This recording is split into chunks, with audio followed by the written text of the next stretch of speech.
Zitata, César Fenou reçoit aujourd'hui quelqu'un que vous connaissez bien. Bonjour Barbara Jean-Élie. Bonjour Jean-Marc Cromwell, comment ça va? Ça va, merci. Et toi Barbara, quelle nouvelle? Ça va très bien, ça me fait un peu bizarre d'être de ce côté-ci de cette belle table, mais je suis contente d'être avec vous, avec toi et avec les téléspectateurs et téléspectatrices de Zitata et de César Fenou. Alors les Zitata qui te connaissent très bien, puisque tu animes sur Zitata 2 émissions, à Cœur Ouvert et puis Femme. Femme, oui. Ils ne connaissent pas forcément le parcours que moi je qualifie d'extraordinaire, mais Merci. elle, modestement, non. Et puis également l'actualité, Barbara, mais avant de parler, de revenir sur ton parcours, dis-nous ce que tu fais aujourd'hui professionnellement en dehors de Zitata TV. Mais je fais rien, hein.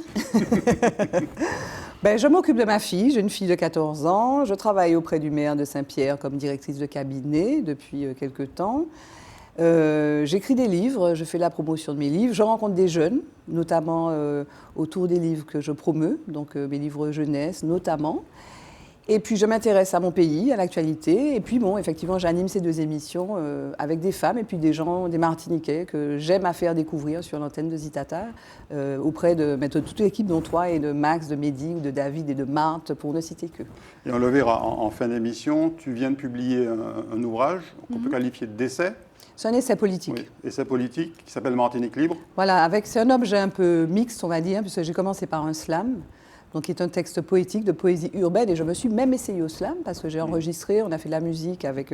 c'est Alain qui a accompagné avec le tambour, il y a une composition musicale, et puis on en a fait un clip, en fait. Et donc ça parle de la Martinique, c'est l'accroche un peu, l'introduction, le préambule du livre, qui est quelque chose après d'un peu plus aride, qui parle de la Martinique, avec des faits, avec des chiffres, et voilà, parce que je voulais donner ma vision de la Martinique d'aujourd'hui, 2022, après plus de 4 ans passés après mon retour au pays, comme on dit. Et voilà, donc on va en parler tout à l'heure, si tu veux. On en parlera vers la fin de l'émission, mais avant ça, on va remonter ton parcours avec plaisir. D'abord Kimounouye.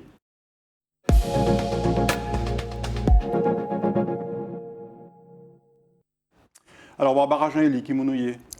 Moi, c'est mon Fort-France, Chelchel, la Cité aux Anames, ich Christiane Octavia, ich Édouard Jean-Élie, c'est Boris Jean-Élie, c'est Patrick Jean-Élie, c'est Oran Jean-Élie, c'est Philippe Jean-Élie, c'est Liandino Jean-Élie, parce que papa moi était ni quelques ich, mais bon, ich maman moi c'est Boris et Barbara, et puis Tiche de Raymond, Albertine Octavia, de maman Suzette, papa Viville, Jean-Élie, et puis ça m'a appris ta, parce que papa m'a raconté moi ça. Moi, c'est Tige, de Philomène et de Joe, qui c'est des gens qui viennent de l'Inde, qui c'est tamoul, et ça a été une révélation, entre guillemets, pour moi, que mon père m'a révélé, hein, voilà.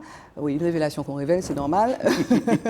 Mais je suis surtout martiniquaise. Et dire ça, je le dis avec fierté, pas forfanterie, mais je suis martiniquaise juste, et ça me comble, et ça fait que tout ce qui m'est arrivé dans ma vie, je l'ai vécu avec cette force-là, parce que c'est une force, je n'ai jamais vécu cette identité-là, qui m'a vraiment mis en relation avec plein de gens. Mais quand j'allais, pour mon travail, j'ai beaucoup voyagé en fait. Quand j'allais au Brésil, je dis à Martinique, on dit Martinique. Je dis Martinique, c'est une île de la Caraïbe française, si, la mouche française, la mouche créole, etc. Et où que j'aille, ça a été toujours quelque chose que j'emmenais avec moi. Et donc je me dis martiniquaise. Alors quand on me dit oui, mais où en Martinique? Quand tu es en France, on te dit mais où en Martinique? Parce que les gens aiment bien repérer avec les familles. Donc je dis Édouard, c'est mon père, Christiane, c'est ma mère. Ok, mais où? Alors, je dis, je suis de la Cité aux Anames.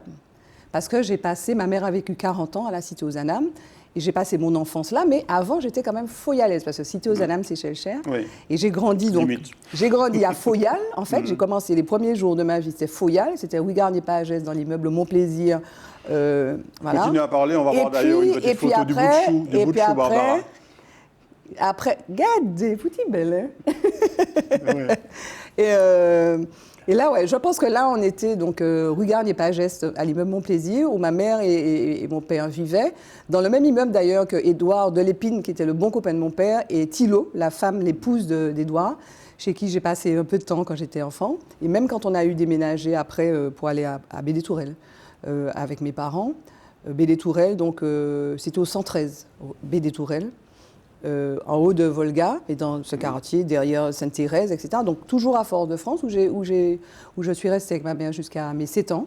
Et puis après, on est parti à la cité aux Anames, qui commençait en fait, qui était assez nouvelle, dans les années 75. Voilà. Et j'ai grandi là jusqu'à mon bac, 17 ans. Donc je suis allée à l'école à Baie-des-Tourelles. J'avais une dame, je me rappelle, Madame Bellune, je me souviens de Madame Bellune, je lui fais coucou parce qu'elle est encore là et en bonne santé, je l'ai vue il y a quelques mois, qui était extraordinaire. J'ai été à Émilie Fordon, j'avais Madame Léotin, dont la fille Charlène est une amie, on est un petit peu, on se parle des fois sur Facebook. Et Madame Léotin était une dame aussi extraordinaire, une enseignante vraiment qui était très attentive à nous tous, enfants. J'ai été à l'école aussi au collège à côté, au collège Renan, avec, alors je pense à Madame Pierre-Louis, Mademoiselle Là où se trouve maintenant la cour d'appel. Exactement. Là où était tournée la rue Cazenègre aussi. Oui. Je pense à Madame Pierre-Louis, Monsieur Mariette, mon prof de latin en 3e et en 4e, Monsieur Cassou, Ça fait Monsieur beaucoup de monde. Cossu. Quelle mémoire. Ouais, non, mais parce que ça faisait une communauté. Puis les années collège, c'est des années un peu terribles parce qu'on a peur, hein, tous. Je me rappelle, je faisais un rêve, j'oubliais mon cartable. Mais ce sont des années qui sont d'initiation. Ce sont des années où se lient aussi des camaraderies, où se nouent des liens avec des gens qui restent nos amis d'enfance, par exemple. Que ça soit donc, quand on a 12, 13, 14 ans, que ça soit effectivement au collège ou quand ça soit dans son cadre de la cité aux Anames. J'ai eu des amis qui étaient mes amis d'enfance. Pas plus tard qu'il y a quelques minutes, avant d'entrer sur le plateau, j'ai un copain qui m'a envoyé un petit mot sur Facebook, qui est quelqu'un qui était à la cité aux Anames. Ou même non, qui était lui à Baie-des-Tourelles. Donc voilà, c'était. Et puis après, je suis allée au lycée Cherchère, ce lycée mythique qui va rouvrir, on l'espère, qui est très beau, hein, qui est immense, qui est très très beau, et avec aussi des professeurs qui étaient des professeurs importants, des profs d'histoire, et puis cette réputation de ce très beau lycée qui a vu passer des générations et des générations d'élèves et de professeurs notamment. Alors tu as été très vite, parce qu'on n'a pas eu le temps de parler de la petite Barbara, comment elle était. Bon, à cet âge, je ne m'en souviens pas. Alors là, pour la petite non, mais histoire, après ça. Pour la petite histoire, on va livrer les secrets de famille. Là, je me faisais appeler par mon frère aîné Patrick, qui est musicien, qui a une société d'informatique, Bubu. Pourquoi ? Parce que le doudou que j'ai à côté, c'était mon doudou qui était un Obélix que j'appelais, j'imagine, je ne savais pas bien parler à l'époque, même si je suis très bavarde maintenant, mais je l'appelais Bubu. Et donc Patrick m'a surnommé Bubu. Alors j'ai quelques amis qui connaissent l'histoire et qui me surnomment Bubu. Donc j'étais un peu catchopine, j'étais une petite chabine calazaza ou poil-su, comme on peut dire. Et puis j'étais probablement, alors plus âgée, j'étais aussi curieuse, je dansais, j'aimais danser, puis j'aimais chanter. Et, ça n'a pas trop changé, ça. Non. Et d'ailleurs, je raconte la petite histoire. On va peut-être voir des images de mes parents après. On va les voir tout de suite, d'ailleurs, tes parents avec ton frère. Alors là, je crois que c'est une image de...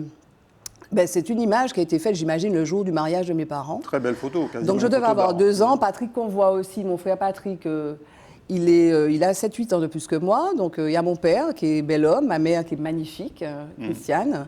Et donc c'était le mariage de mes parents. Bon, à cette époque-là, j'ai des souvenirs de carnaval où ma mère me déguisait. Je montais au vélo, j'aimais danser déjà, je crois. C'est l'époque où, lors des fêtes de fin d'année à l'école, je voulais absolument faire des chorégraphies alors que je n'allais pas au cours de danse. Et puis aussi où mon père, venant de se faire élire à Ajoupa-Bouillon en 71... Ça, parce qu'il a été maire d'Ajoupa-Bouillon. Il a été maire d'Ajoupa-Bouillon et conseiller général. Je me rappelle une fois, et je revois l'image, je n'ai pas de photos de films de cette époque-là, mais j'avais insisté pour chanter « Je suis une poupée magique » sur le truc, lors d'une fête patronale. Et je ne sais plus, et j'avais réussi mon coup, donc j'avais chanté mes affaires. Mais voilà, j'étais une petite martiniquaise comme n'importe quelle autre, quoi. J'allais à l'école et puis j'étais peut-être intéressée par ces choses-là comme sont les enfants généralement. Quel souvenir de cette vie de famille ? Alors, une vie de famille, aussi loin que je me souvienne, ma mère très présente, mon père un peu moins pour ses activités politiques, des amis, la famille aussi, la famille très présente, ma grand-mère et mon grand-père, les tantes et les oncles. Et puis on allait régulièrement, donc... Et notamment un petit peu après, d'ailleurs, on allait voir ma grand-mère. Donc les fêtes de famille, que ça soit la fête des mères, que ça soit le 1er janvier. Pas le 31, parce que le 31, on faisait avec des amis. Mais le 1er janvier, on allait manger. Noël aussi. Le 25, parce que le 24, on était effectivement peut-être chez des amis. Mais le 25, on allait donc déjeuner chez ma grand-mère. Et le soir, on faisait la ribote chez les oncles et tantes. On parlait beaucoup. Ma mère, à l'époque, était très... elle parlait politique, par exemple. Je crois que parmi les sœurs, elle était une des rares à parler avec les messieurs, parce que bon, à l'époque, c'était peut-être un peu moins mélangé, quoique. Et sinon, moi, je passais beaucoup de temps, donc quand j'allais voir mes grands-parents, avec mon grand-père en haut. C'est-à-dire que je laissais les adultes au bout d'un moment et je montais embêter mon grand-père qui avait son chapeau sur sa véranda. Et puis mon grand-père me disait « Aïe, prends un livre. Aïe, prends un livre. » Papa Raymond. Il me disait ça. Et puis je l'embêtais. Je dis « Papa Raymond, raconte-moi, comment machin ?» Et ma grand-mère, qui était vraiment quelqu'un de très attentif aussi, qui était vraiment près de ses petits-enfants, chaque fois que je partais de chez ma grand-mère, le samedi, elle me donnait une petite monnaie. Tout le temps, elle me donnait une petite monnaie, une pièce de 5 francs ou 10 francs, un billet de 10 francs, tout le temps. Je ne suis jamais repartie de chez ma grand-mère le samedi après-midi sans avoir une petite monnaie pour la semaine. Et donc, c'est très, dans mon esprit, c'est ça. C'est-à-dire, la Martinique, c'est la Martinique de mes grands-parents. Et ce qui a fait d'ailleurs, je pense que dans l'émigration, on va dire, c'est avec des guillemets, quand je suis partie 12 ans, je suis partie 18 ans, j'étais partie avant pour mes études, je suis revenue ici pour travailler à ATV, je suis repartie 18 ans et je suis revenue donc en 2017. Ce lien finalement que j'ai gardé au fond de mon cœur, c'était un lien avec mes grands-parents en fait. Et je pense qu'on est attaché à la terre de ses grands-parents, peut-être plus qu'à la terre de ses parents. Et alors quand je suis revenue en 2017, j'avais à cœur que ma fille, Sina, connaisse la Martinique. Tu parlais tout à l'heure de tes ascendances tamouls. Mon père m'a raconté, donc avant de partir, avant son décès, parce qu'on avait entrepris une série d'entretiens, parce qu'il voulait qu'on écrive ses mémoires. Donc je crois que c'était en janvier ou en février 2020, juste avant la pandémie. On a eu le temps d'avoir un bel entretien qui a duré 2h30. Il était fatigué, il n'était pas malade, hein, mon papa, il est décédé brutalement après. Mais on a fait cet entretien et la première question que je lui pose, c'est quoi le début? Si on commençait par le début. Et le début, pour lui, il me parle de sa relation avec ses grands-parents. Papa Joe et maman Philomène, les parents de sa mère, Suzette Virassami, qui était commerçante à Ajoupa-Bouillon, qui avait aussi un cinéma. Et il me dit qu'il a passé beaucoup de temps avec ses grands-parents qui l'ont élevé parce que sa mère était très active, très occupée. Et donc, en haut de Ajoupa-Bouillon, il restait dans la maison. Et mon aïeul, enfin les grands-parents de mon père, eux-mêmes étaient plus ou moins commerçants, ou étaient commerçants. Et il me dit, mais il me parlait probablement tamoul, quoi. Et il me raconte une cérémonie que son grand-père avait organisée pour lui, près de la Capote, dans la forêt, avec sacrifice de beau coq, avec le coco qu'on coupe, etc. Il me raconte ça parce que mon père avait une capacité, vraiment des mots, enfin, un sens du récit et de la précision des mots qui était assez extraordinaire, en fait.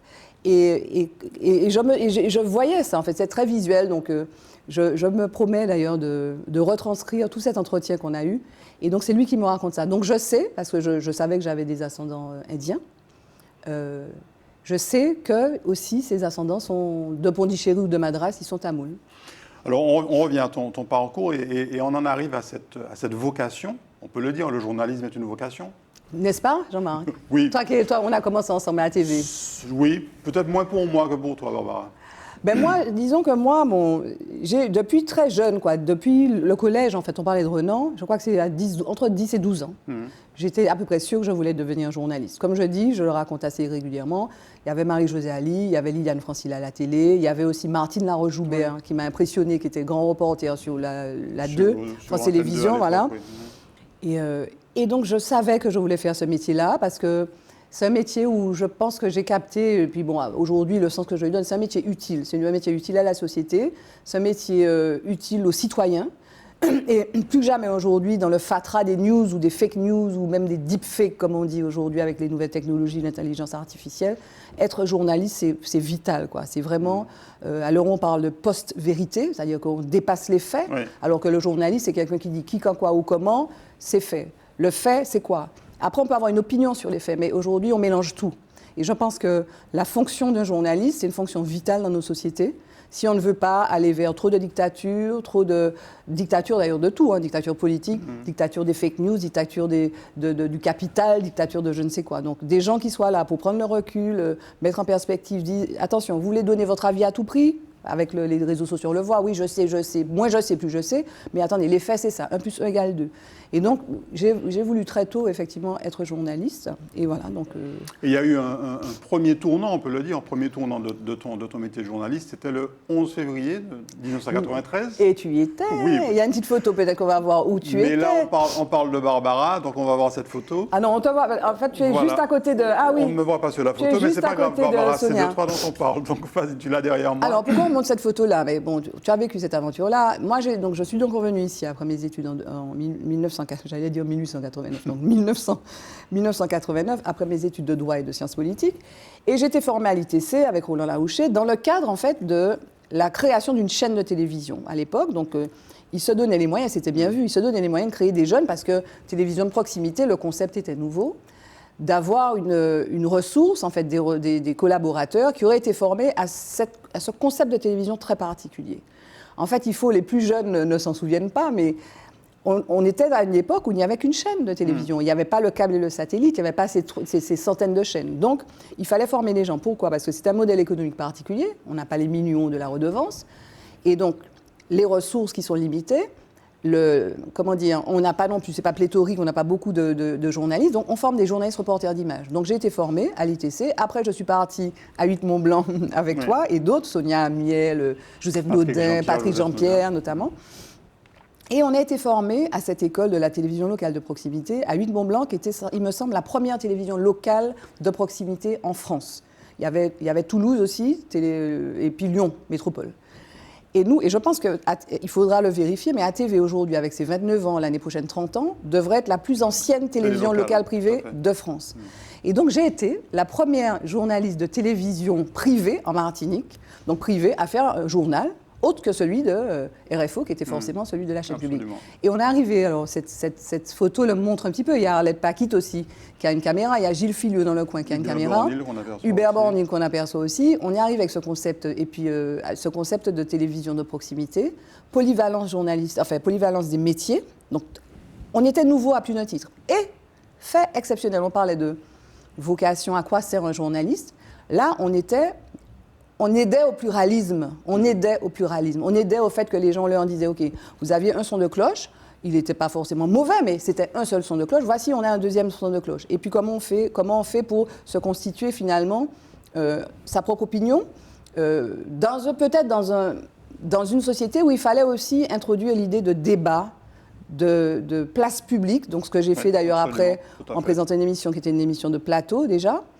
Et voilà, donc je pense qu'on a été précurseurs. Moi, je suis très fière d'avoir fait ce petit bout de chemin avec et tu parles de cette polyvalence, on la voit à travers cette photo, on te voit à la caméra. Alors, c'est pas forcément...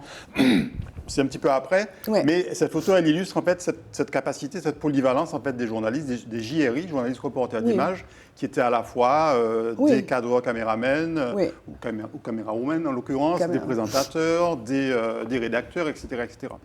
Tout à fait. Alors, c'est à la fois, en fait, lié au modèle économique, mais quand tu regardes aujourd'hui ce qui se passe avec les iPhones, aujourd'hui, on a l'impression que tout le monde est journaliste. Parce qu'aujourd'hui, tout le monde a au bout des doigts, et je pense qu'un de ces quatre, on va nous greffer les fonctionnalités de téléphone, tout le monde a au bout des doigts le portable. Si tu as, alors je ne vais pas faire de pub pour les marques, mais tu as de très bons appareils photo, donc, et puis des choses qui font des vidéos. Mais nous, à l'époque, quand on arrivait là, on disait « Ah, ils filment, ils cadrent, ils font tout, ils posent des questions. Comment vous faites ?» Eh bien oui, mais c'était déjà l'avenir.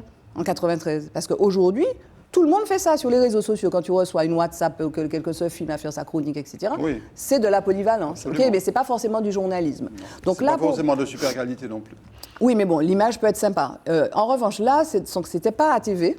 Là, c'était Trace. Et c'était une émission. Et donc, c'était une émission que je tournais. Donc, j'étais à la fois réalisatrice, productrice de l'émission. Productrice et puis aussi un petit peu rédac-chef de l'émission avec Roberto Burgos, qui est le présentateur vedette de Latina, Radio Latina à Paris, qui fait par exemple les présentations de tous les grands chanteurs salsa, latino, portoricains qui viennent à Paris. Et on avait une émission qui était hebdo, qu'on allait tourner tous les mardis au Barrio Latino dans le 11e, et ça s'appelait Latina. Et donc là, il était en train d'interviewer quelqu'un, parce qu'on avait, donc c'était une émission de clip et d'entretien. Et donc je suis en train de filmer, je ne sais pas qui. Alors, on va faire une petite pause sur ton parcours de journaliste, productrice, pardon, etc., pour parler aussi d'une de tes passions, le chant, et qu'on va découvrir sur cette photo, avec à la fois le groupe et puis la Barbara la chanteuse. Alors là, c'était Barbara la chanteuse. Alors là, c'était Barbara la chanteuse il y a très très très longtemps. Ouais. Je pense que c'était au Marin. C'était avec mes copains foufou, Claude Guillard. À l'époque, en fait, avant de partir d'ici en 99, je suis partie donc d'ATV en mai, donc je quittais la Martinique en octobre 99 ou un petit peu avant, juillet 99. Pendant une année, j'ai fait du piano-bar en musique brésilienne, bossa nova. J'ai même fait l'Atrium d'ailleurs, que certains ont jugé pas bon. C'était pas terrible, effectivement. Je sais que des gens ont eu la dent très dure contre moi, mais ouais, mais j'étais pas pro, mais je vais au bout en fait. Ouais. L'idée, c'est que par passion, on peut aller au bout. Alors, les gens qui voient peuvent dire oui, mais bon, c'est parfait, c'est pas parfait. C'était pas ça l'idée. Donc, j'ai fait du piano-bar. Et là, c'était. Je suis intervenue, j'imagine, lors d'un concert de Claude Guillard, qui lui s'accompagnait, qui était vraiment plus pro que moi, mais je pense que je chante de la musique brésilienne. Et alors, ce qui est rigolo, alors Patrick, mon frère, Raymond Conseil, donc Patrick guitare, aussi compositeur, Raymond Conseil, batterie, un ami. Et moi, on a décidé qu'on faisait un trio qu'on a appelé RPB, Raymond, Patrick, Barbara, Repertório Popular Brasileiro, répertoire populaire brésilien, un petit clin d'œil à la musique, comment ils appellent ça, MPB, Música Popular Brasileira, qui est la musique bossa nova, samba populaire du Brésil. Et donc, on avait monté un petit répertoire et on a fait un concert, c'était juste avant le confinement. On a eu le temps de faire un concert le 25 février, je crois, 2020. C'était le carnaval. Bon, les gens étaient au carnaval, nous, on était au Marin. Et merci d'ailleurs au numéro 20, bref.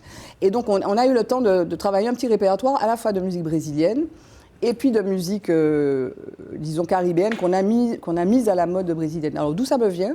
Probablement de mes cours de portugais au lycée. Parce que j'ai eu un prof qui s'appelle Madame Albouze, en seconde, avec qui j'ai appris le portugais.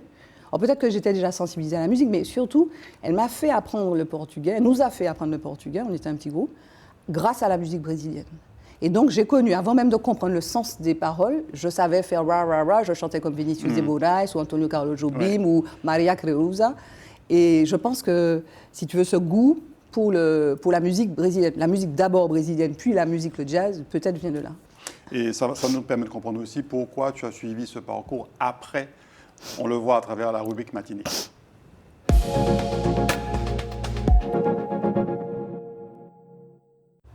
Alors, Martinique, mais ça va être à la fois Martinique à Paris, Martinique le retour, etc. Martinique le monde. Oui, Martinique le monde.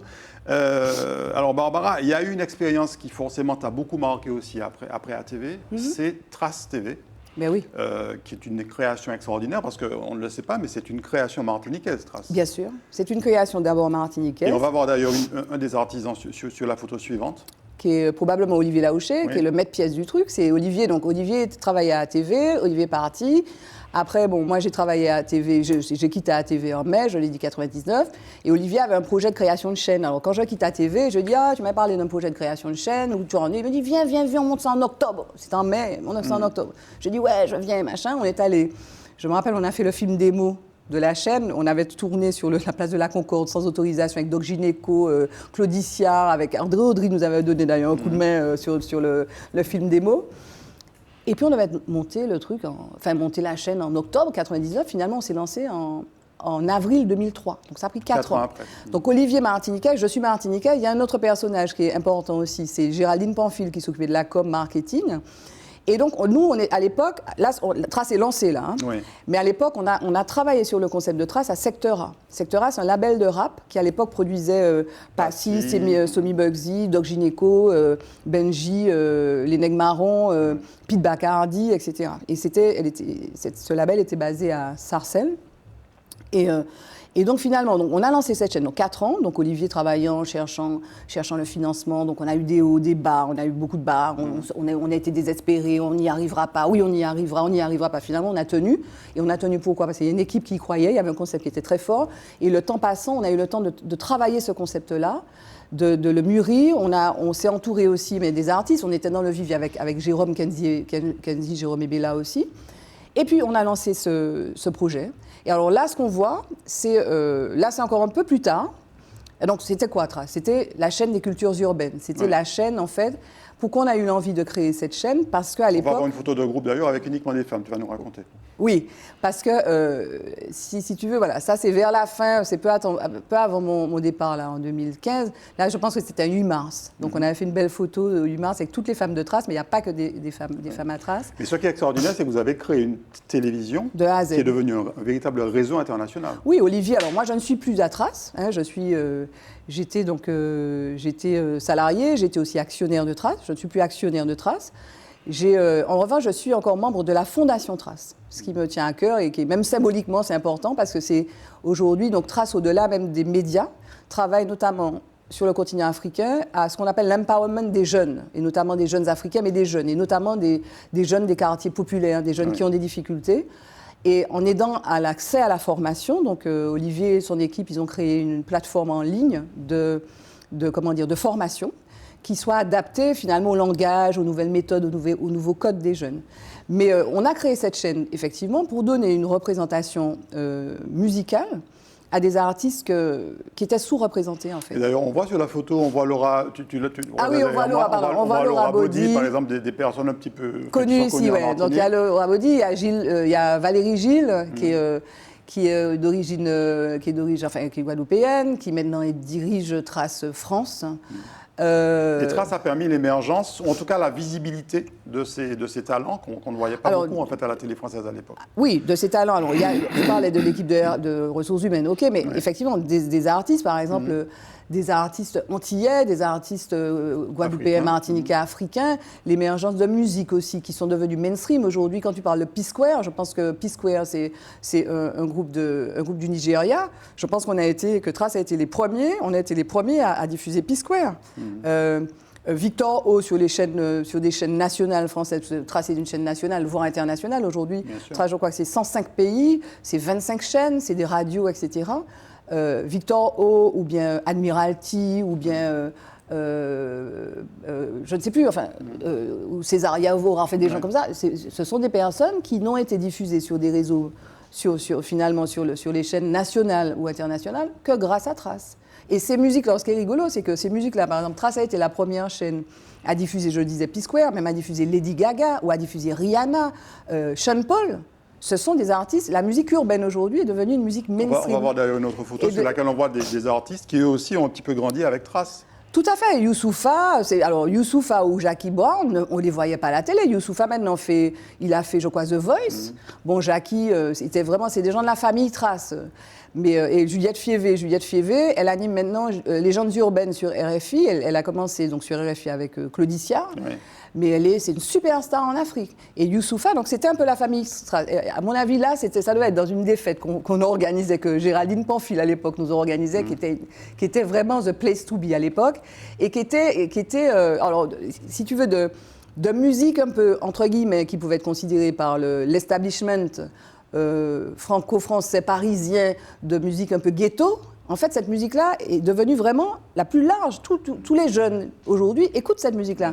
Donc on était quand même bien dans l'avant. Un peu avant-gardiste. Dans l'avant. Et des fois, on arrive presque trop tôt. Alors juste pour la petite histoire, comme je suis un peu bavarde, mais je te donne l'info pour dire qu'on arrive des fois trop tôt. Qu'on arrive des fois trop tôt. À l'époque, quand on a lancé Thrace en 2003, on a voulu lancer une émission sur Globo au Brésil, parce qu'on avait voilà. Et on est allé en 2002, j'ai fait un voyage au Brésil pour aller faire un film démo qu'on allait proposer au Brésil. Sauf que le marché hip-hop n'existait pas au Brésil. Le marché hip-hop s'est développé au point qu'en 2019, soit 17 ans plus tard, là, il était mûr. Donc là, quand Thrace arrive et fait Thrace Brésil, ça fonctionne. Voilà, donc c'était pour dire qu'on était quand même pas mal en avance, grâce à des gens comme Olivier, qui est un visionnaire et quelqu'un de très, très, très calé dans son domaine. Et il y a eu une autre expérience liée à Thrace aussi, à laquelle tu as activement participé, c'est l'expérience Thraceport. Thraceport Star. Thraceport Star avec, on va voir la photo de Sangouda. Mais tout à l'heure, on a vu Carambeu, parce que je suis partie donc, pour Thraceport Star. Donc j'ai été directrice de l'antenne de Thraceport Star, donc j'ai travaillé donc, à l'antenne, au programme. Et donc, je m'occupais de la rédaction. Tu n'étais pas particulièrement sportive de non, mémoire, non, mais je le suis. Alors, ce qui est intéressant dans mon parcours professionnel, c'est qu'avant, je ne connais pas et après, je connais. C'est-à-dire, avant le rap, je ne connaissais pas le rap. Avant Thrace Urbaine, je ne connaissais pas le rap. Je connaissais la musique antillaise, je connaissais la musique, mais je n'ai pas grandi dans le rap. Je suis allée faire un stage, si tu veux, très, très, très intense ou intensif à Sarcelles. Et j'ai connu le rap. Donc, on est journaliste. Après, c'est des spécialités. Et si tu veux, pardon. manager des gens, parce que j'étais rédactrice en chef. Après, donc, j'étais pas spécialement sportive, ni spécialement, familière de la Première Ligue ou de la Bundesliga ou de la Liga, etc. Je le suis devenue. Et là, on est où? On est à Londres en 2012. On voit les autographes de Tony Estanguet, Allez les Bleus. On a fait une chaîne éphémère pour Canal. On est resté un mois, en fait, les 3 semaines des Jeux, plus une semaine avant pour pouvoir, préparer tout. Un mois à Londres, à faire un journal quotidien, à faire une émission avec Olivier Giraud, champion du monde de handball, à faire une émission avec Walidia sur l'humour et le sport, à Londres. Et donc, Puis on a vu tout à l'heure Christian Carambeu. Et donc, avec Transport Star, on a fait aussi un documentaire qui nous a permis d'aller en Nouvelle-Calédonie. À l'époque, il était encore avec Adriana. Ouais. Malheureusement, on a fait le documentaire quelques temps après, il n'était plus avec elle. Mais bon, si tu veux, c'était une expérience très, très, très, très, très sympa. Et quand on est là à Londres, je le dis avec beaucoup de fierté, on avait le catalogue de documentaires sur les champions à Londres le plus abouti. On avait Sandrine Guida, on avait Teddy Riner, on avait Alison Felix, on avait Lucie Decos, on avait Michael Phelps, on avait Oscar Pistorius qui a eu des problèmes après en Afrique. Comment il s'appelle? Usain Bolt. Tous les champions à Londres. Voilà, donc on bossait avec des producteurs en fait. Qu'est-ce que tu retiens de l'expérience Trace qui continue son chemin? Je retiens que, comme dit Olivier, et je suis avec lui quand il dit ça, the sky is the limit. Le ciel est la limite.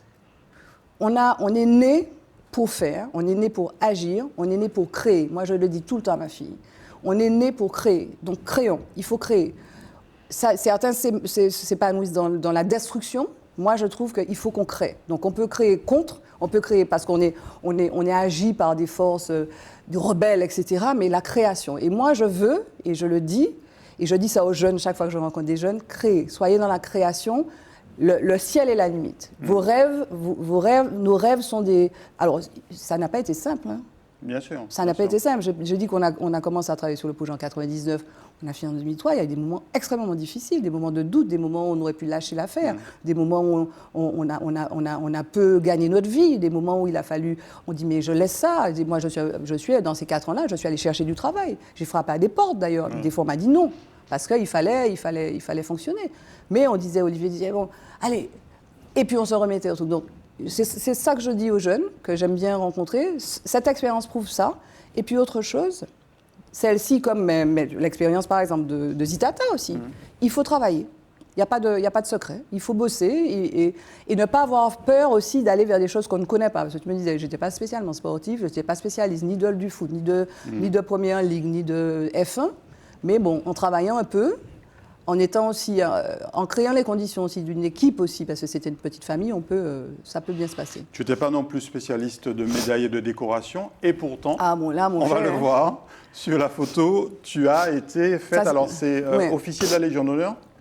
Exact, non, c'est chevalier. Chevalier de la Légion d'honneur. Je suis au premier grade, je ne sais pas comment on dit ça. Donc sur la photo, il y a Victorin Lurel, c'est lui qui m'a nommé.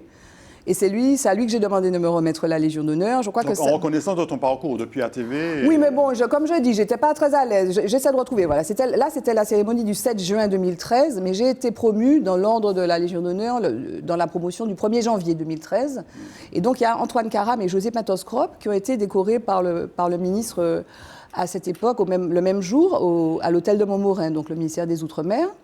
Et donc, en fait, ce que le ministre, parce que j'ai voulu retrouver ce qu'il a dit ce jour-là. Il a parlé, Victorin Lurel, donc, qui était ministre, il a parlé de femmes potomitans de la télévision de proximité.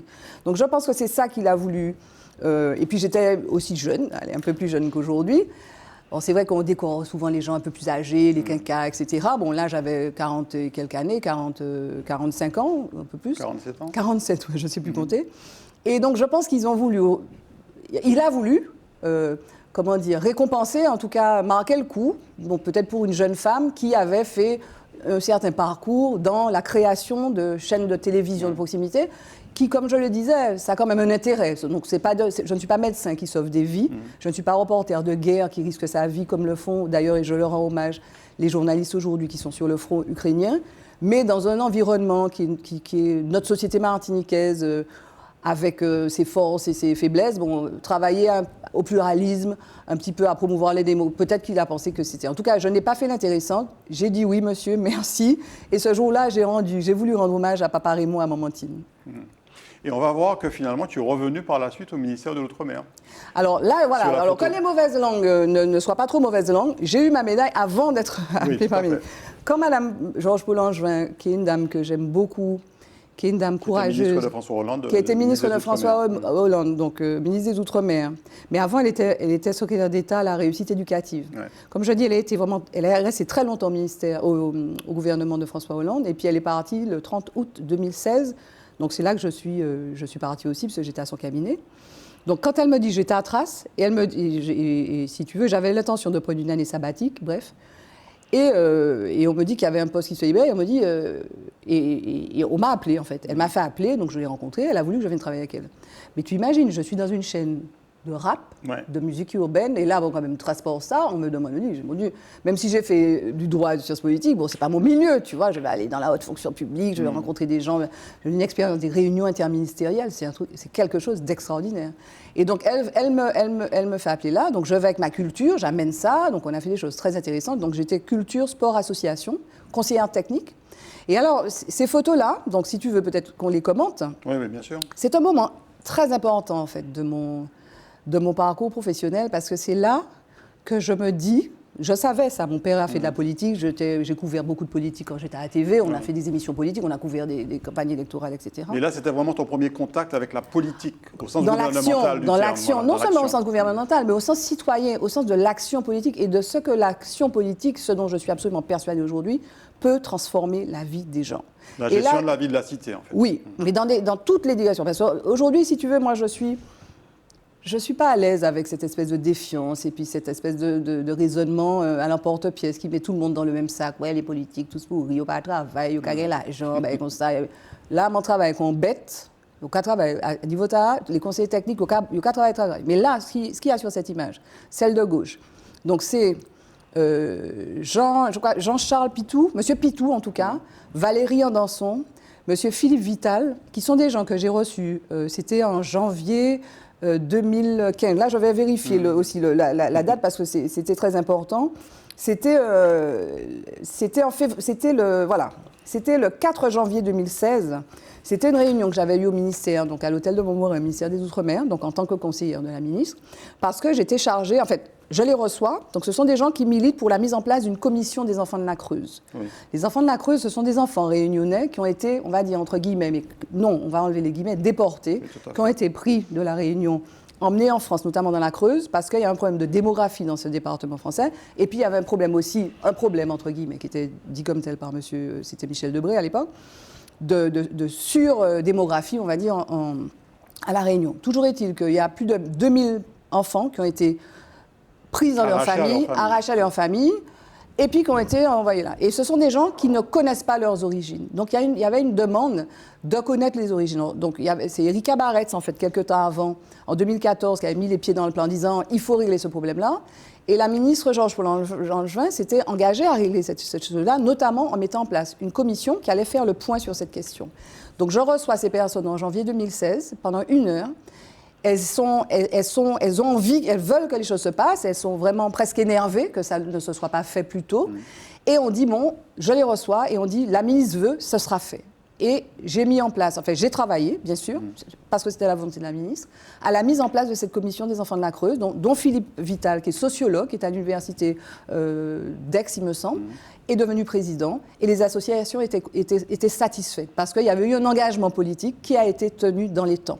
Et ça, c'est vraiment l'exemple. Et alors, les choses ne sont pas réglées quand même, hein, parce que donc il y a eu cette commission, la commission a rendu son rapport, et la commission a énoncé un certain nombre de choses qui devraient être mises en œuvre et qui, apparemment, il faut continuer encore le travail. Mais ça, c'était un acte fort, un acte très important.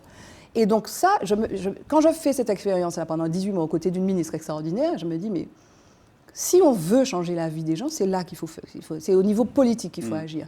Et ça, si tu veux, ça a renforcé vraiment ma détermination à me dire, bon, le jour où je rentre chez moi, de toute façon, je fais de la politique. Je ne peux pas rentrer chez moi et puis juste faire des petites choses, etc. Et puis regarder les trépassants en disant, oui, moi, ça, c'est fait pour les politiciens.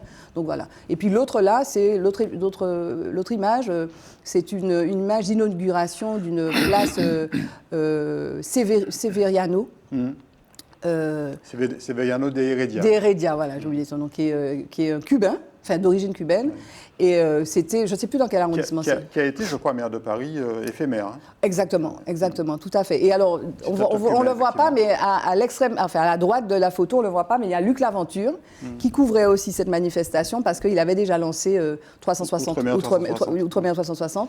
Et donc, je veux lui rendre hommage aussi parce que lui, c'est un fervent artisan aussi de la défense des Outre-mer. Voilà. Et après l'expérience ministérielle, donc jusqu'en 2016, tu disais? Donc, août 2016, donc la ministre démissionne, donc je suis droppée du cabinet. Et il y a eu cette expérience Diaspora Mix que tu avais peut-être déjà en tête. Non, Diaspora Mix, j'avais créé avant. J'ai créé une société, ma société Diaspora Mix, je l'ai créée en 2013, mais bon, elle était en sommeil, et en fait, je l'ai relancée, effectivement, quand je suis sortie du ministère, du cabinet de la ministre, et parce qu'après, j'ai fait une mission de 6 mois à la Direction générale des Outre-mer, en fait, après, mais j'étais chargée de mission, donc je suis passée côté administration. Mais entre-temps, donc, j'ai relancé mon site, donc ça, c'était en 2016, et j'ai commencé à écrire ou à réécrire des chroniques. Site consacré à la diaspora antillaise, en fait, guyanaise de Paris. Tout à fait. Quand j'ai lancé ça de Paris ou de France, en tout cas. En 2013, la société 2013 et le site, je crois, 2013-2014, bref, oui, il me semble. C'était donc l'idée, je voulais créer une plateforme en fait, sur les diasporas afro-caribéennes. Et puis bon, comme je travaillais par ailleurs, je n'ai pas été très active, mais de temps en temps, j'écrivais des chroniques. Il y a des dossiers qui m'intéressaient. Le site existe encore, tu as réussi à le faire vivre Bien sûr, un petit peu. Oui. Et puis c'est là en fait que je mets, comme j'ai écrit, alors il y a des sujets qui sont datés en 2019, mais tu as des sujets qui sont plus anciens, 2017. La question du chlordécone, par exemple, c'est une question que j'essaie de documenter à mon niveau, avec mes moyens, depuis quelques années déjà. Tu vois, la question de la violence aussi. Il y a des articles que j'ai écrits en 2019, même avant, dans le cadre d'une chronique notamment. Cette semaine, j'ai retenu. On ne le voit pas, mais voilà. Et puis, il y a eu, après ça, vous voyez, elle est insatiable. Il y a eu la Barbara Jean-Élie, auteur. Et là, tu as lancé notamment cette bande dessinée. C'est livre pour enfants. Pardon, pas bande dessinée, mais livre pour enfants. Oui. Avec notamment Alain Suréna. Alors, ça, c'est pas le début de mes aventures littéraires. Oui. Le tout début, c'est 2010. Oui, il y a eu La Vierge et le Dictateur. Il y a eu La Vierge et le Dictateur qui a été édité donc, chez Original Book. Et que j'ai réédité après avec Diaspora Mix, ma société. Merci beaucoup, Jean-Marc. En 2020. Là, c'est Sina sur son nuage, c'est le premier livre pour enfants, parce que bon, j'ai eu ma fille Sina en 2007. Je raconte l'histoire, j'ai l'impression de me répéter, de radoter. Donc, je lui raconte des histoires le soir, je lui chante des chansons. Et puis, comme j'aime bien écrire, je dis, mais je vais écrire une chanson pour Sina. Et j'en écris 7. Je rencontre Alain Suréna, je ne le connaissais pas, on se rencontre le dimanche, le jeudi, on se voit. Et puis le jeudi, c'est parti. Je dis, bon, j'ai écrit des textes, des contes. Je vais écrire des chansons. Est-ce que tu fais la musique? Oui, je fais la musique. On est embarqué dans ça. Et donc, c'est le début, en plus, avec Alain, d'une amitié incroyable. Parce que c'est mon poteau, là. Vraiment, c'est mon ami. Et tous les livres qu'on a pu faire, donc, il fait la musique. Voilà. Donc, et dès que j'ai une inspiration, par exemple, le slam, j'ai écrit un slam pour Martinique Libre. Je dis, bon, écoute ça, mets-moi de la musique sur ça. Clac, clac. Parce qu'il travaille chez lui. Et puis, c'est réglé. Et donc, on s'entend très bien. Donc là, c'est le début vraiment d'une aventure sympathique qui est tournée vers la jeunesse et les enfants, qui est aujourd'hui, j'ai envie de dire, ma préoccupation première. Et qui est devenu d'ailleurs un spectacle le deuxième. Proposes, on va le voir. Alors, Sina sur son nuage, donc c'est cette histoire, cette chanson. La dernière histoire de Sina sur son nuage, ça s'appelle Sina et Momo, le monstre de la montagne. Alors, comme je dis, 2013, j'écris ce texte. 2014, j'ai un peu de temps, je relis le texte, je dis, mais... Enfin non, quand je suis partie du ministère, je relis le texte, je dis, comment j'ai pu écrire un texte aussi triste pour des enfants? Les parents de Momo ont disparu et puis on les laisse comme ça. Mais non, il fallait chercher les parents de Momo. Hop, je me remets à écrire. Je vais chercher les parents de Momo. Donc j'écris Sina et le secret de la Caraïbe. Donc c'est l'histoire du périple de Sina avec Momo, le monstre de la montagne qu'on voit là, qui a été réalisé par... alors le premier monstre, c'était Kate Isaac. Et là, c'est l'œuvre de Hervé Beuze. Mais tout ce qu'il y a derrière, c'est Kate Isaac, une partie des décors. Et donc, je dis, je vais chercher les parents de Momo. Donc, ça donne effectivement Sina, le livre, Sina et le secret de la Caraïbe, et le spectacle. Donc, je mets en scène le spectacle, et donc je tombe sur ces deux formidables artistes. Anne-Alex Fischer, regardez comment elle est belle, avec son sourire extraordinaire. Donc, elle est extraordinaire, Anne-Alex. Elle chante, elle a une superbe voix. Et puis elle dit le texte. Et le texte, elle interprète... Elle est à la fois chanteuse et conteuse. Oui, non seulement conteuse, mais elle interprète Momo, elle interprète Sina, elle interprète Filou, elle interprète La Grenouille. Et donc, elle n'est pas polyglotte, mais presque. Et le tonnerre. Elle est couteau suisse. Et puis, elle est couteau suisse. Et puis, il y a aussi Jean-Louis Nguyen. Parce que, bon, comme je voulais faire un spectacle pas trop cher et pas trop, qui s'étale pas trop. Donc, il y a 2 musiciens, 2 artistes.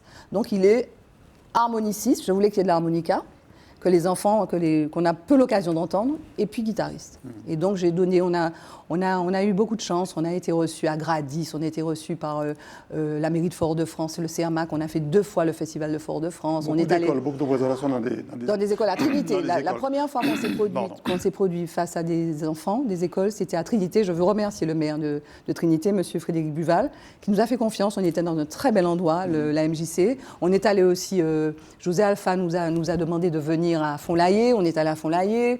On est allé, j'en oublie, mais oui. Et puis la première personne, je veux lui rendre hommage.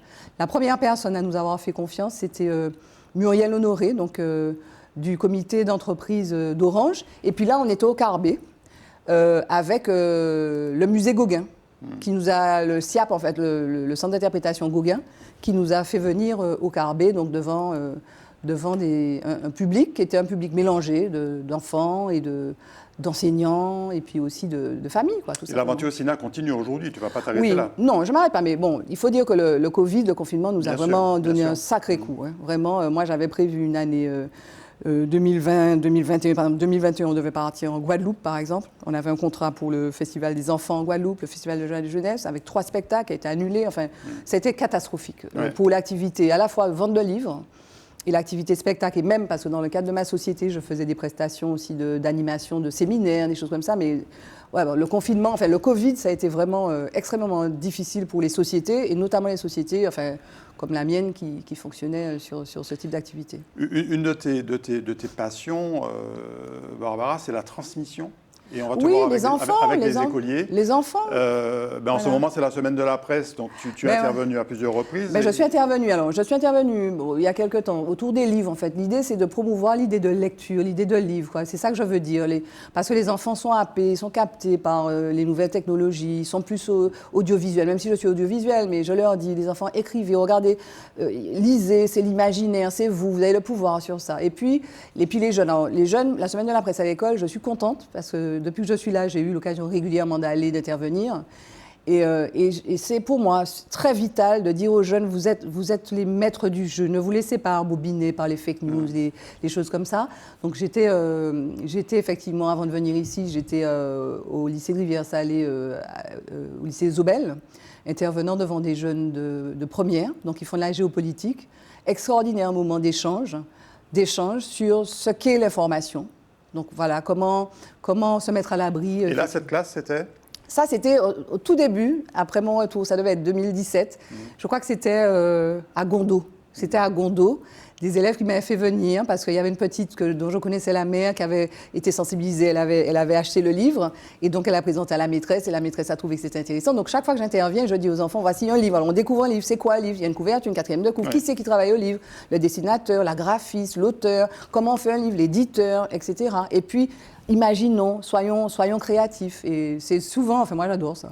Bon, on est parti pour exploser le temps, donc on va passer aux 2 photos suivantes, qui sont 2 photos qui symbolisent ton expérience actuelle. Oui, très vite. Avec Zitata TV, très vite. Bon, alors c'est Forme qu'on connaît, donc voilà. Donc c'est un concept que j'ai voulu nouveau, une émission non mixte. Mettre en valeur les femmes, très clairement. Les femmes prennent la parole, elles parlent à la première personne parce qu'elles sont géniales, comme les hommes, sauf que voilà, c'est un parti pris, disons, c'est une forme d'événementialisation, de spectacularisation de la parole des femmes, ok.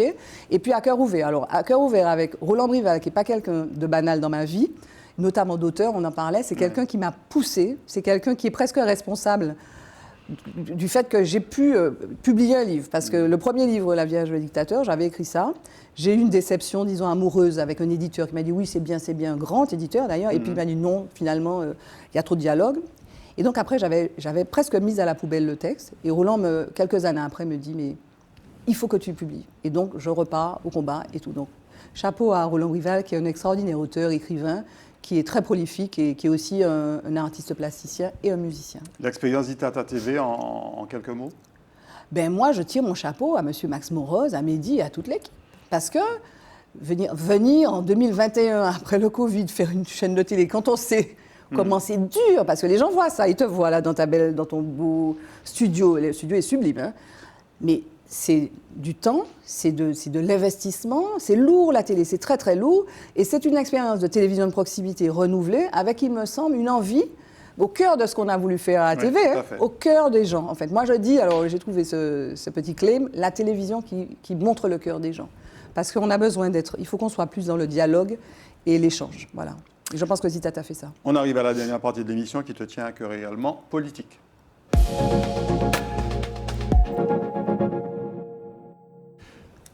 Alors on va être obligé d'accélérer, mais oui, je fais des réponses en deux mots. Mais tu vas avoir quand même le temps de parler. Alors on va commencer par cette photo de ce monsieur, ton papa, qui en fait t'a mis véritablement le pied à l'étrier au niveau de la politique. C'est lui qui t'a clairement sensibilisé, quelque part éduqué à la politique. Je ne sais pas s'il m'a éduqué, parce que bon, j'ai passé du temps avec mon père, mais pas tant que ça. Mes parents ayant un divorce à l'âge de 7 ans, mais je le voyais évoluer. Oui. Et puis bon, j'ai parlé de l'expérience d'aller chanter à Joupa-Bouillon. Et quand je suis revenue ici comme journaliste, j'ai couvert des plénières du Conseil général. En tout cas, ce que je veux retenir de mon père, c'était quelqu'un aussi de très précurseur dans des combats politiques qu'il a menés. Bon, il était révolutionnaire. D'ailleurs, l'interview que j'ai faite de lui en 2017, je l'ai intitulée « La révolution reste à faire ». C'était son credo. On peut encore la retrouver sur le site de Diaspora Mix. Il a cofondé le GRS avec quelques autres, comme Groupement Révolution Socialiste. Ou Groupement Révolution Socialiste, qui était un peu, entre guillemets, la filiale locale, disons, la fédération locale du mouvement d'Alain Krivine, qui est décédé récemment.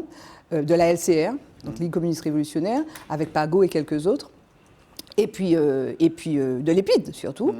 Et voilà, donc, mais en fait, bon, le voyant agir, c'est vrai qu'il doit y avoir quelque chose dans les gènes qui ont trait effectivement à cette transmission du gène citoyen, on va dire. Mais donc mon père, alors je retiens de lui, donc il a été très précurseur sur certains thèmes. Le thème de la mobilité, de la gratuité des transports, qui était son dada, son credo.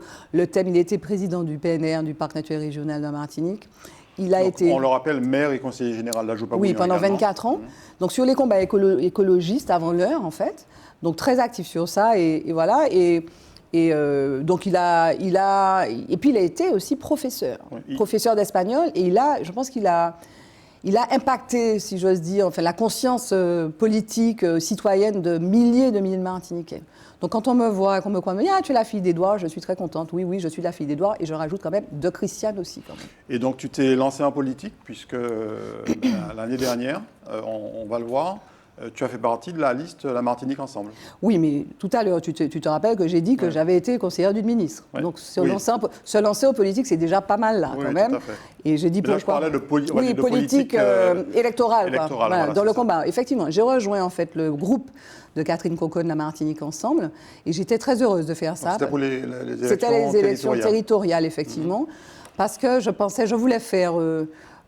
contribuer à un travail effectivement collectif pour faire émerger une forme d'autre voie. Parce que notre paysage politique martiniquais est marqué par une forme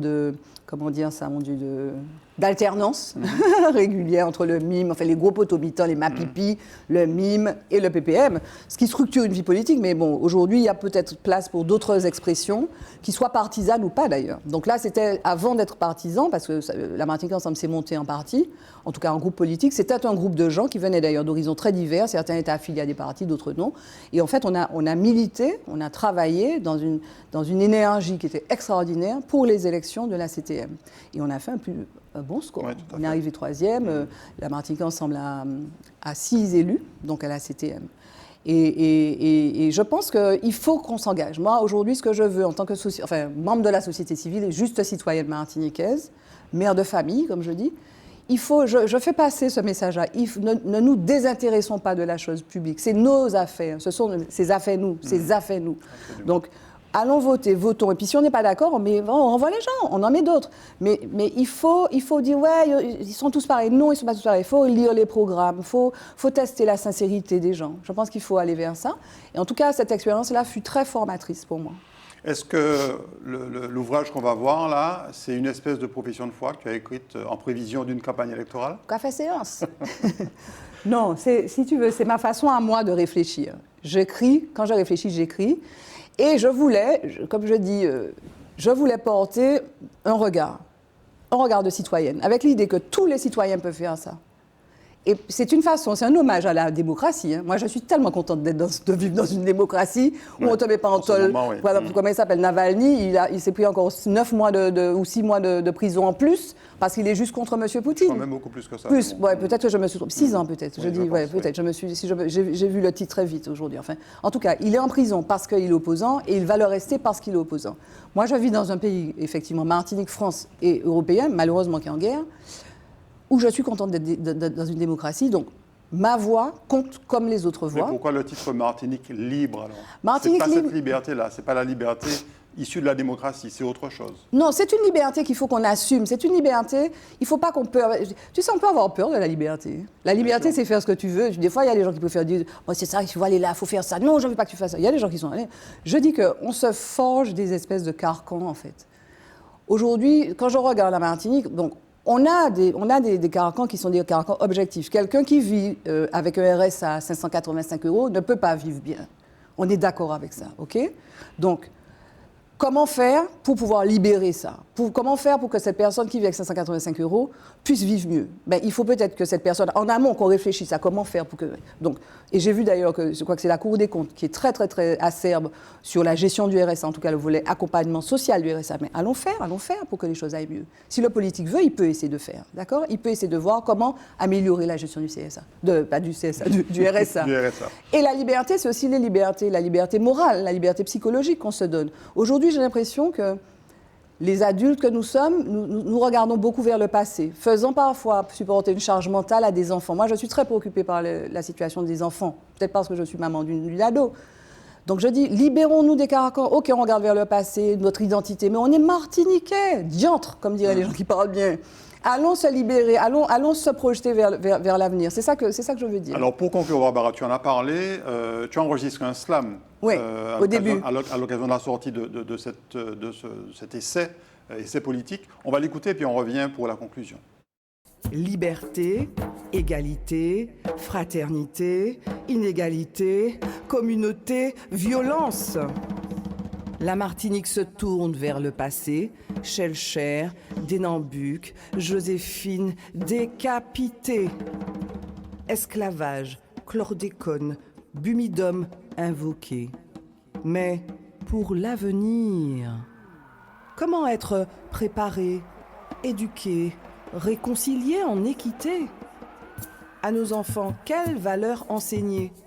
Comment les persuader, acceptant le doute malgré l'incertitude, être qui ils veulent être? Dans leur île, bien dans leur tête, émancipés, libres.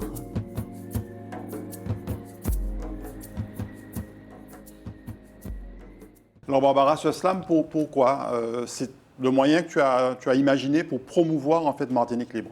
Non, c'est un texte qui fait partie intégrante du livre, mais c'est un livre, en fait, c'est un objet un peu ambivalent ou polyvalent ou pluridisciplinaire. Donc il y a cette poésie, cette poésie urbaine. Après, il y a une galerie de portraits de Martiniquaises, de Martiniquais. Et puis après, je rentre dans le livre à proprement parler avec deux parties, vouloir agir. Donc la volonté d'agir, en fait, pour la Martinique. Mais le slam, parce que je suis aussi un petit peu artiste, et puis je me suis même essayée à l'exercice, et puis c'était une façon aussi, si tu veux, de façon un peu acérée, quoi, aiguë, rentre dedans. C'est une accroche, bon. Et effectivement, ça fait un très bel objet pour accrocher le lecteur et pour l'aider à rentrer dans le livre. Alors une question pour conclure, il y a des élections législatives qui arrivent. Est-ce que tu seras candidate pour ces élections? Je vais te faire la réponse que je commence à faire aux gens qui commencent à s'intéresser à cette question-là. J'y pense, et notamment au Nord, pour la circonscription Nord, j'y pense, je continue à réfléchir, voilà, pour porter éventuellement une voix de la société civile, cette voix citoyenne que rend possible notre démocratie, voilà. Avec effectivement, alors il y a quelques éléments, mais pas que, voilà, dans le livre, et j'invite tous ceux qui nous regardent à aller les découvrir. Merci beaucoup Barbara, on a vu encore une fois que tu as eu un parcours extraordinaire, particulièrement riche. Non. En tout cas, tu ne t'es pas ennuyée, ça c'est très clair. J'espère que vous non plus ne vous êtes pas ennuyés. Merci. Retrouvez-nous donc tous les mercredis en première diffusion à 20h. Très bonne soirée ou très bonne journée.